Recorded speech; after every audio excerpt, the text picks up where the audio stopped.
नमस्कार मित्रांनो, आज आपण ह्या व्हिडिओमध्ये पाहणार आहोत की शेअर मार्केट म्हणजे काय. कंपन्यांचे शेअर्स भाग भांडवल खरेदी विक्री करण्याचे ठिकाण ज्याला आपण शेअर मार्केट असे म्हणतो.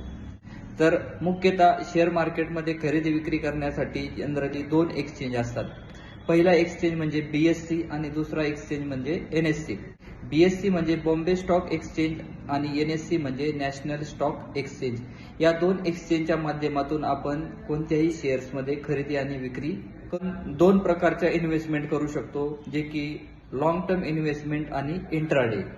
या दोन इन्व्हेस्टमेंटच्या माध्यमातून आपण कंपन्यांमध्ये खरेदी विक्री करू शकतो. लॉंग टर्म इन्व्हेस्टमेंट म्हणजे काय, तर एखादा शेअर्स बाय केल्यानंतर तो आपण प्रदीर्घ कालासाठी ठेवून त्यामध्ये आपण जर प्रॉफिट जनरेट करत असू तर त्याला आपण लॉंग टर्म इन्व्हेस्टमेंट म्हणतो. लॉंग टर्म इन्व्हेस्टमेंटमध्ये तुम्ही एखादा शेअर्स बाय केल्यानंतर तो 1 वर्ष ठेवू शकता, 2 वर्ष ठेवू शकता, 5 वर्ष किंवा 10 वर्ष, कितीही दिवस तो शेअर्स ठेवून त्यामध्ये आपण प्रॉफिट जनरेट करू शकतो. दुसरा प्रकार येतो तो म्हणजे इंट्राडे.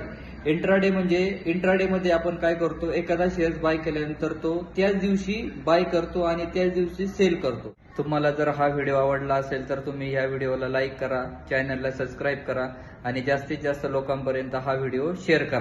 शेअर मार्केट रिलेटेड कोणताही डाऊट असेल तर तुम्ही मला कमेंट करा.